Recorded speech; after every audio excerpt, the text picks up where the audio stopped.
We are now moving to our next category of pioneers.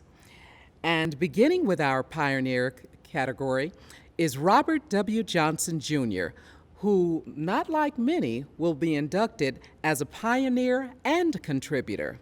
Robert W. Johnson Jr. and his father, Dr. Robert Walter Whirlwind Johnson, integrated the sport of tennis and developed the talent of Althea Gibson, Arthur Ashe, and other notable players.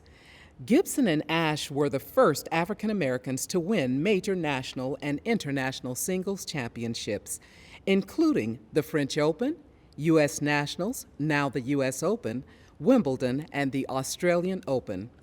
For more than 2 decades, the father and son team operated an elite tennis boot camp on Dr. Johnson's backyard tennis court. Dr. Johnson opened his home to promising African American tennis players, with Robert W. Johnson Jr. training them to achieve regional, national, and international prominence. In 1955, Robert W. Johnson Jr. and his father won the National Father and Son Doubles Championship in Ohio, defeating Clark Graebner and his father, Paul. Upon moving to the Washington, D.C. area back in the late 1950s, Robert established a junior development program in the area, focused on any children interested in perfecting their tennis games. This work would continue for many years after his father's passing in 1971. Beyond training Althea, Arthur, and close to 200 other youth during their summers in Lynchburg, Virginia, Robert W. Johnson continued to give back to the community by sharing the knowledge he gained while training some of the best African Americans to ever play the sport. He did this a lot of times without ever charging anyone for a lesson. He truly shared his knowledge with anyone willing to listen and anyone committed to winning and making a difference in the sport. You will hear from Robert W. Johnson III, Robert W. Johnson Jr.'s son.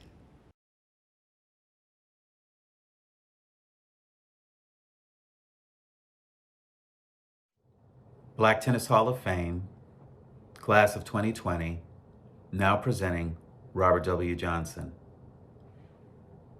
It is an honor to present my father, Robert W. Johnson Jr., as a new member of the Black Tennis Hall of Fame. He was one of the greatest tennis coaches in the world. He first took lessons himself in 1933 from his own father, Whirlwind Johnson, or Dr. J. And those lessons led up to him becoming one of the greatest coaches. His father struggled to teach the basics to almost anyone because he was not that kind of coach that was a technical coach. He didn't know a lot of information about grips and swings and things like that, even though he had purchased lots of books, manuals, and instructional guides to learn the game. He never took the time to look at those manuals and guides because he was such a busy physician in Lynchburg, Virginia.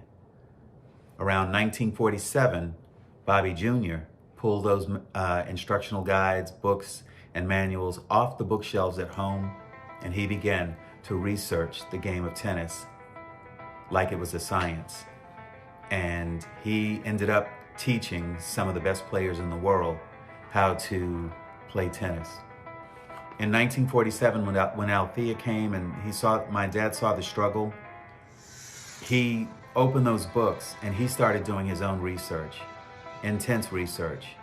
And he played around with the Eastern grip, the Western grip, and the continental grip, because he wanted to know which one of these grips is the most effective to use to teach anybody who wants to learn how to play tennis. He studied it, he experimented with those grips, and in the end, he settled on the Eastern grip. He felt the Eastern grip was the most effective for the forehand, and that the continental was most effective for hitting serves, overheads, volleys, and the backhand. The Eastern grip required fewer adjustments to hit the flat, the topspin, or the slice forehand. That's why he used it. When groups of juniors arrived in Lynchburg in the early 50s, he was prepared to share this knowledge with them. His goal was to teach one style of tennis. The kids arrived with their own styles. And some summers when there were 15 kids there were 15 different styles going on. But he said he trained them to learn one style, and that was the Eastern for the forehand, the Eastern grip, and the Continental for the other aspects of the game. He wanted every player on the same page, playing the same style. That would be easiest, not only for him, but also for his dad. He just didn't want to teach 15 different styles to campers. Dr. J wanted kids to play from the baseline, and they did. They also played doubles, and so they knew how to volley. They learned the entire game. But there was one particular issue. How do you approach the net when somebody hits a short ball? That errant short ball, or they drop shot you. Bobby Jr. determined that the best way to approach the net was to approach on a straight line. Down the line on the forehand side, down the line on the backhand side, or straight down the line, straight down the middle of the court, back to the player, to jam the player. Like we hit jamming serves, we try to hit straight at the body, hit it straight down the middle of the court, jam the player, and force them to hit something up that you can put away. Every time you approach the net, your approach shot has to go deep in the court on either side of the court. No matter what the side, the ball has to be deep. So players had to practice hitting flat or slice to get down those lines with the backhand or the forehand. No topspin. Topspin sits up, so if you hit something back to the baseline deep, just inside the line, and that ball is up, then your opponent gets to hit down.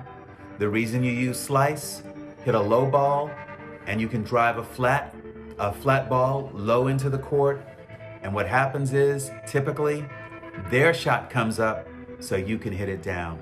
Bobby Jr. covered all the bases. His teaching to kids was very dynamic, very thorough, very efficient.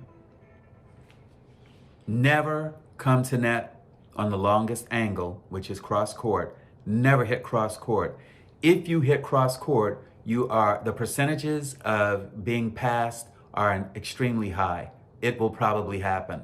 But on the down the line or down the middle, that is very, very different. Those are the safest ways to approach. Bobby Jr. taught his father and the kids mantras for them to say to themselves when they're in the middle of a match, when they're on the court playing and a shot goes haywire. There were mantras for every shot. For example, if you lost control of your flat forehand, the mantra was straight back, straight around. Straight back, straight around. If you lost control of your topspin forehand, the mantra was from waist to face, from waist to face. These mantras were very important for the players since coaching couldn't go on while matches were being played. Coaches had to stay away from their players except during a break of sets. And so the kids were self-sufficient on court. They could use the mantra, they could think about the mantra, and they could turn their game around and figure out where they're making mistakes or why their shot broke down. Those mantras were very important for Dr. J too, because not being an expert technician, it reminded him of what the kids were supposed to be doing when they were swinging a racket.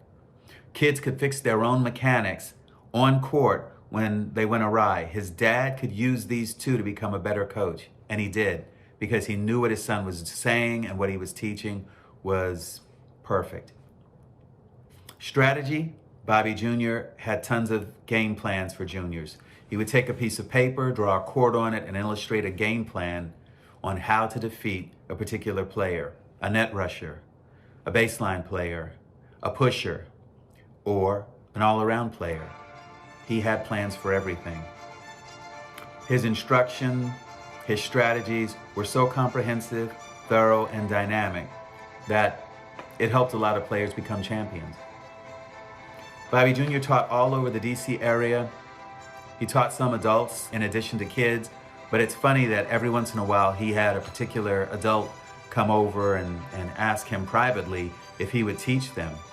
But they couldn't take the lessons at the court that they were presently conversing about these lessons.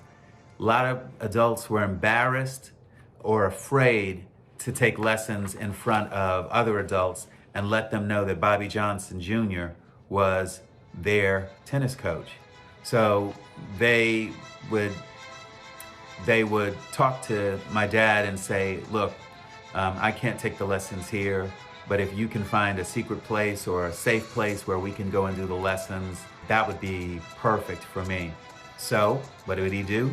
He knew millions of courts around the DC area, and he would find one and say, look, we're gonna take the lessons in this area. None of these people who attend these courts normally will be around there. I've never seen them around there before.